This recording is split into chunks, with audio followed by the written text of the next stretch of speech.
All right, welcome to another episode from the Chart Readers. It's been a while since I've made this EV sector review, and honestly, it's for a reason, okay?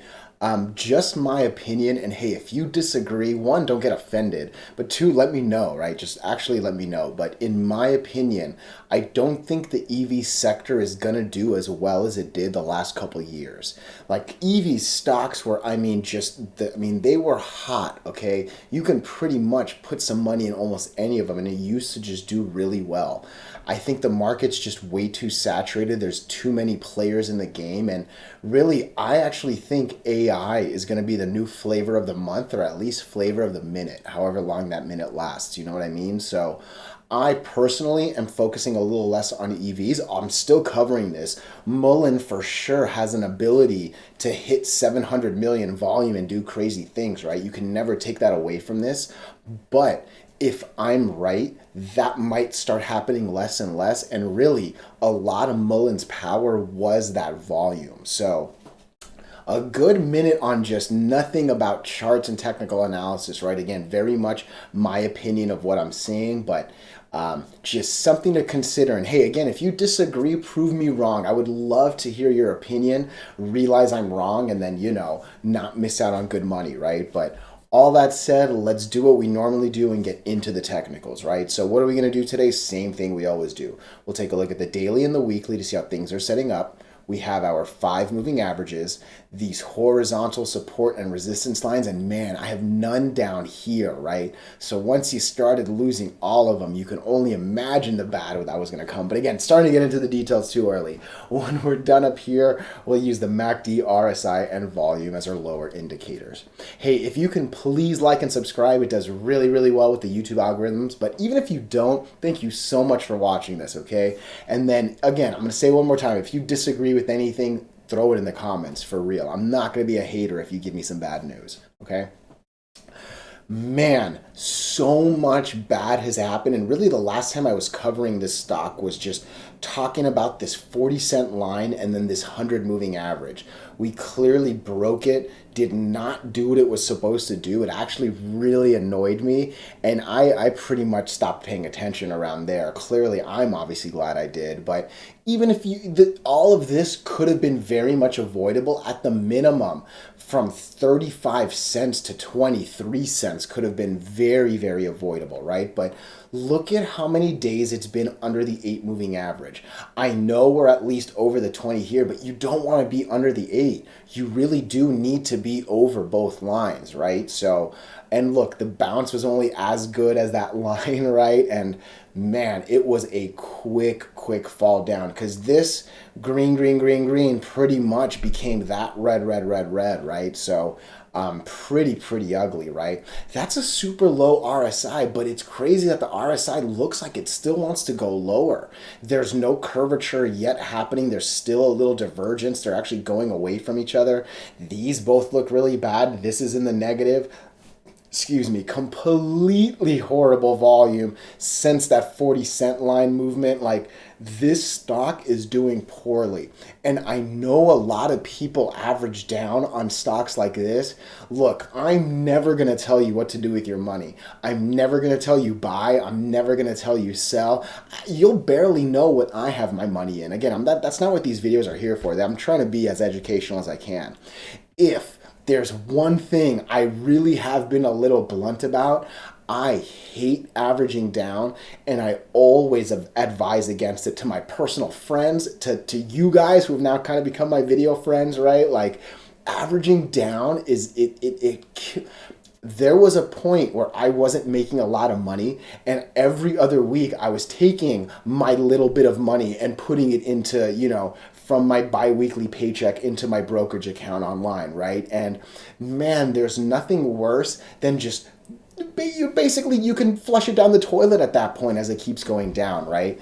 Stocks do well over the 8 and the 20. I'm telling you, especially on the week. Look at how many weeks this thing has been under the 8. Look at what this thing oh, was it here? Is that the only moment it did it? Okay, whatever. it did monstrous things over it, okay? After this little moment, there was pretty much nothing but trading under the 8 and the 20 on this thing. Obviously, a couple other moments, but you know what I mean? This thing only knows how to trade under the 8 and the 20. And again, if I'm right that EV is starting to lose that like flavor of the month, it's gonna get real ugly. I think that 20 cent is all-time lows, right? Yeah, for sure. Cannot go lower than all-time low. If you lose 20 cents, this thing's gonna go deeper and deeper down. And again, it goes back to me saying this RSI, as low as it is, it doesn't seem to be curving up yet. You know what I mean? So Mullen's got a lot of pain looking like on the daily and the weekly because again, we just devastatingly lost both lines and got some pretty good confirmation that that thing was true. You know what I mean? So, yeah. And look, this MACD's been green over red for a minute. If this thing actually slips under, that's going to get really bad for sure, right? We're obviously still in the negative, and we were in the negative during all of it, right? But this thing's been green over red for a while. It's obviously been tight the last like bit. It was obviously a little more separated there, getting a little tighter. If this goes under and we lose that 20, that's going to be really bad for sure. Because again, we've already gone under on the daily, right? It seems like only a matter of time on the weekly. So I'm not here to hate on this stock. I'm not here to bash on this stock. I've made beautiful money on this stock when it was good, and I immediately run away when it looks bad, okay? Just I'm being real. That's all I'm doing here, okay? Look, Polestar, I've said it, look, I live in LA, all right? There are a lot of people in LA driving Polestar cars. There's, I think, 2 or 3 dealerships, not that far. I mean, I don't live in the like super fancy neighborhoods, but yeah, in a 20-minute drive, I can get to about 3 of them. There's one, I think, in Beverly Hills, one, I think, a little bit in the South Bay. I mean, Polestar's around. They're making cars and all that, but again, this isn't that established a company, right? Tesla's been around for like a decade, right? And just going away from the fundamentals, look what's happening. We were in this cluster of moving averages. It wasn't wildly tight, but I mean, it was tight enough with 4 of the 5 lines right here, right? And then pretty much right here, we lose the 8, the 20, the 50, the 100, and then just keep going down. That 8 moving average wants to keep going down. That 20 looks like it wants to keep going down. This RSI is at least kind of doing the curve that I didn't see in MULN, right? It seems like it's saying, all right, maybe 11's a little too low, and hey, we can at least use a recovery. How low did it get right here? What was that, 12? Yeah, 12 looked like the lowest. So again, we're at 11, right? So yeah, maybe we'll recover a little bit. I don't think we're going to get over the 8 moving average at all. You know what I mean? So yeah, whatever recovery brings, I don't think it's going to bring anything less substantial, right? So, and then that 550 right there seems super tight. And like I said, I think I'm still seeing the 20 want to come down even more, right? So Polestar looks bad. And the sad thing was, this thing really was so close to ripping. It really was. And again, I haven't made these videos. Look, I don't make videos based on like what I think is always going to go up. I really do it based on what I think people are looking at. And I'm telling you, I think a lot of the reason this went down is people are no longer looking at, look, I was actually still looking at EV here when AI was going up. I think by February, most people, just like literally I did, I started to see, oh man, I think I need to move my focus into AI. And when I moved my focus into AI, something had to drop. And I'm telling you, I think EV made the most sense for me and maybe others. So yeah, Polestar is not looking good. We're only a couple lines away from all-time lows. This line might do something. This 480 might be able to like hold it a bit, right? But let me see. Oh yeah, I'm probably just going to make this 460. I'll put this one actually.